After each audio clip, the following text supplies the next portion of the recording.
today is a very special young man. His name is Benjamin Berkey. Ben, on the 20th of June, will finish his 4 years at Greeley High School. He had an outstanding career. He was a stalwart football player, an academic, and just an all-around fine young man. I had the pleasure of watching him work out at the same gym as me and watch him drop a few pounds of so-called baby fat to the fine young presence you're going to see as he comes up to the podium. He is also the next generation of our officer corps in this country. He is on his way to Annapolis to begin his plebe class at the United States Naval Academy. It is my honor to present to you a very fine young citizen of the town of Newcastle, Mr. Ben Berkey.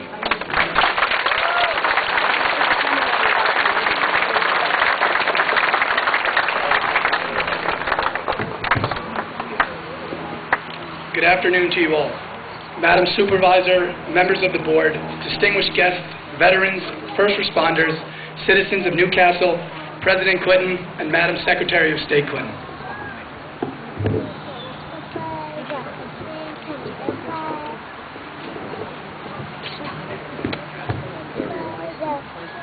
We honor those brave men and women in the United States military, the Army, Navy, Air Force, and Marine Corps, who gave their lives to safeguard those of us who gather here today.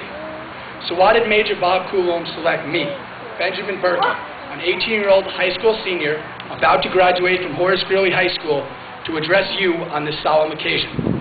He chose me not only because I will leave for Annapolis, Maryland in 4 weeks to begin my military career at the United States Naval Academy, but also because I, like my fellow graduates across the United States, and for that matter the entire globe, represent the future.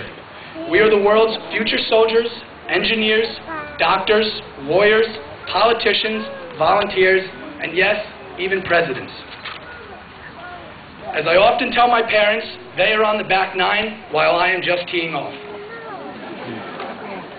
President Ronald Reagan once said, freedom is never more than one generation away from extinction. We didn't pass it on to our children in our bloodstream. It must be fought for, protected, and handed on for them to do the same. Or one day, we will spend our sunset years telling our children and our children's children what it was like in the United States when men were free. Truly, freedom comes at a price.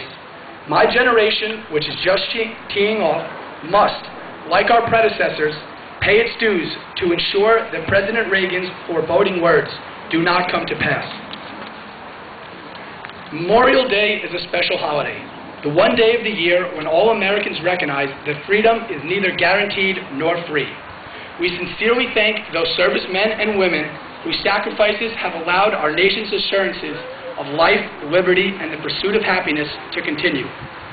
Likewise, we owe an enormous debt of gratitude to the families and friends of our fallen heroes and to those who oversee that our fighting forces are ready and equipped to face the next combat.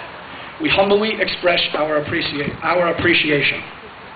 Yet, one might ask, since our nation's military operates around the clock, 365 days a year, why shouldn't these men and women who stand ready to protect us be honored each and every day?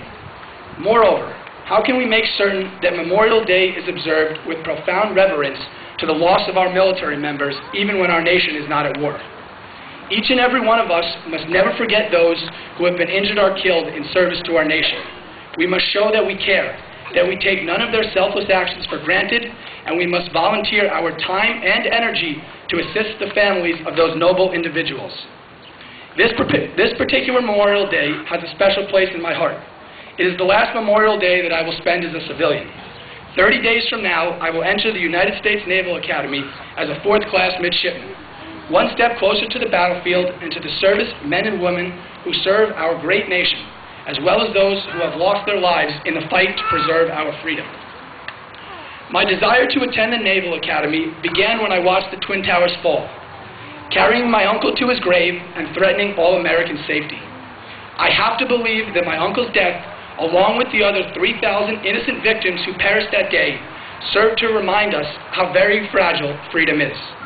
The events of 9/11 magnified my patriotism and inspired me to protect this country. When I wake up at 5 a.m. each day to spend 17 hours preparing myself to become a seaman, I will know that I am doing my part for the greater good, just as so many young men and women have done before me. Thank you for joining me here today. God bless you all, and God bless America.